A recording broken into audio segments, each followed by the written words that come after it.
Holy है पुरानो मानो होली आज तो होळीची ना हाँ होली है आज तो होळीची ना कपडे खराब होते बरं पण सुक्या नाही व्हायचे ना आवाज नहीं खुल जाती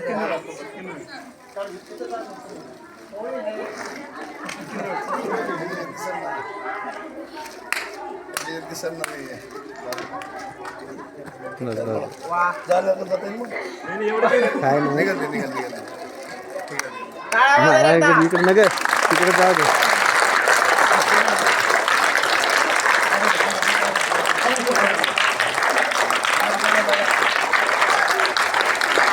आदरणीय दादाश्री सर्वोच्च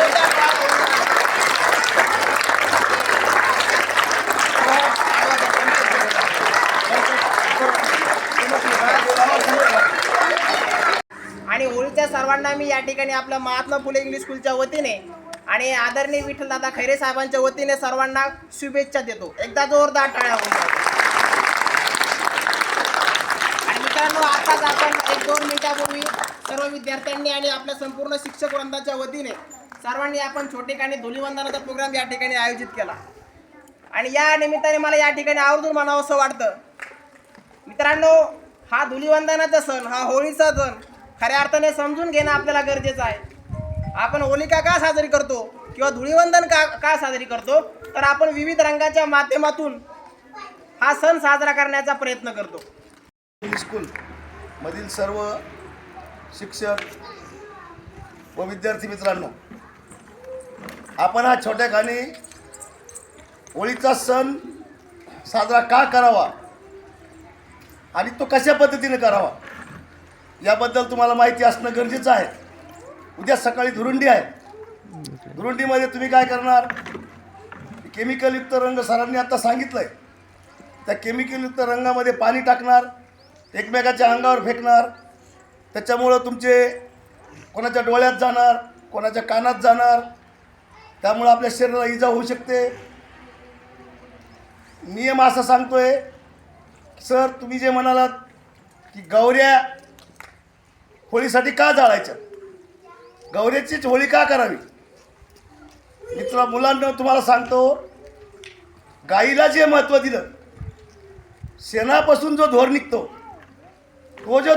तो गावामध्ये पूर्णपणे होळीचं निमित्त जे असतंय, होळीमध्ये त्या धुरापासून, गौरीच्या धुरापासून गावामधील डास जळणे, कुठं मच्छर असतील, हे सगळं काही जळून जायचं काम करते.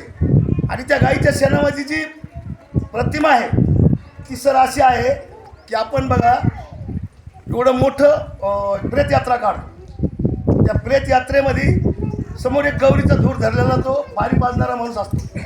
त्याचं कारण असं आहे की जे काही त्या गौरीमधून धूर निघतो तोवर स्वर्गापर्यंत पोहोचतो या माणसाच्या रूपानं. एवढं त्या गौरीमध्ये, त्या शेणामध्ये महत्त्व आहे. म्हणून प्रत्येकाने होळी साजरी करत असताना गौऱ्याचीच होळी करावी, ही गौरीचं हे महत्त्व आहे. आणि होळी प्रदूषणमुक्त याच्यामुळे साजरी करायची. आपल्याला वाटतं आहे आपण एकच बकेट पाणी टाकायलो, परंतु पाणी हे आपल्याला पिण्यासाठी दिलेलं आहे. फुकटचं असलं म्हणजे त्याची किंमत करणं गरजेचं आहे. पाणी वाचवण्यासाठी खरी म्हणजे प्रदूषणमुक्त होळी करायची. तिन्ही कारणाचा त्याचा फायदा होतो आहे. एकतर प्रदूषणमुक्त होळी केल्यामुळं आपल्याही शरीराला इजा होत नाही, आणि महाराष्ट्रामध्ये जी काही होळी साजरी केली जाते देशामध्ये, त्यामध्ये लाखोने अब्जो लिटर पाणी वाया जातं. म्हणून प्रदूषणमुक्त होळी साजरी केली पाहिजे. दोन्ही गोष्टी त्याला लागू आहेत की जेणेकरून प्रदूषणमुक्त होऊ शकते आणि आपल्या शरीराला इजा होत नाही. प्रश्न येतो होळीचं महत्त्व काय. होळीचं महत्त्व असं सांगतंय, जाणकाराच्या मते वर्षभरात ज्या काही नैसर्गिक पीडा येतील आपल्यावर, कुठं एखाद्या वेळेस जास्त पावसामुळं नुकसान होतं आहे, कुठं एकमेकाचे कुठं काही वाद झाले, भांडणं झाले, इडा पिडा जाओ जे आपण काही म्हणतो, त्या सर्व काही मानवाच्या पाठीमागे ज्या इडा पिडा असतात त्या सर्व काही त्या होळीमध्ये आपण असा नियम सांगतो की ब्राह्मणाच्या हाताने आपण ती होळी पेटवली पाहिजे. सर्व गावकऱ्यांनी एकत्र यायचं आहे आणि प्रत्येकाने आपली सर्व इडापिडा पाठीमागची जी काय झालेली असेल ती सर्व आपण एकत्रित येऊन ती होळीमध्ये जाळल्या जाती. आणि दुसऱ्या दिवशी सकाळी येऊन आपण त्या होळीवर घरून पाणी घेऊन यायचं आहे. ते पाणी तापवायचं आहे. आणि आपण जे आंघोळ करतो त्या आंघोळीमध्ये एक एक तांब्या टाकून ते आंघोळ करायची. म्हणजे आपण त्याचं वर्षभरात जे काही आपल्यावर संकट येते ते सर्व काही त्याच्यामधून निवारण केलं जाते. हे खरं होळीचं महत्त्व आहे. मुलांनो लक्षात द्या, उद्याची धुरुंडी असल्यामुळं उद्या तुम्ही प्रदूषणमुक्त होळी करा. आपण आपल्या शाळेच्या माध्यमातून तुम्हाला होळीचं महत्त्व सांगण्याचा प्रयत्न केला व आपल्या सर्व शिक्षकांनी और तुम्ही आम्ही सोबत येऊन जो होळीचा आनंद लुटला तो उद्याही सुद्धा धुरुंडीचा आनंद लुटा. परंतु आम्ही सांगतोय त्याच पद्धतीनं लुटा एवढंच बोलतो.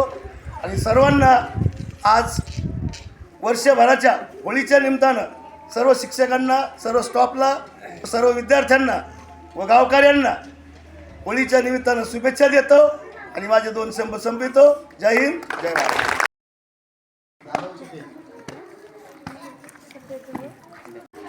एक 5 ते 10 मिनिटाचा आपला प्रोग्राम आहे. आलं लक्षात? इकडे माझा पाठीमागे आवाज येतो का रे? तर लक्ष द्या काळजीपूर्वक. मित्रांनो, आज आपण आपल्या शाळेमध्ये अर्थातच महात्मा फुले इंग्लिश स्कूलमध्ये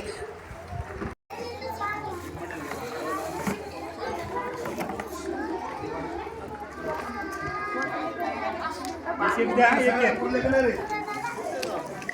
मुलांना सगळ्यांना पुरतात.